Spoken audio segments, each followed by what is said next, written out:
ብዙ ተራራዎች አሉ ዝም ብሎ ሸለቆ ምናምን በጣም የሚያማምር ነው። በዛ እንዞራለን እስኪ እግዚአብሔር መልካም ፈቃዱ ከሆነ።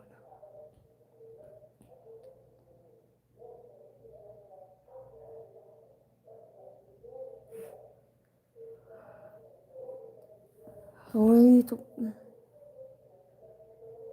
አክሱም ጽዮን ማየት እፈልጋለሁ።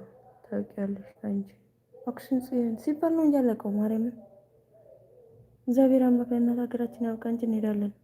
የት የት እንሄዳለን መሰለሽ? መድኃኒዓለም ፈቃዱ ከሆነ ማለት ነው። ለእናት ሀገራችን አብቅተን ጀመዱን አውቀዋለሁ።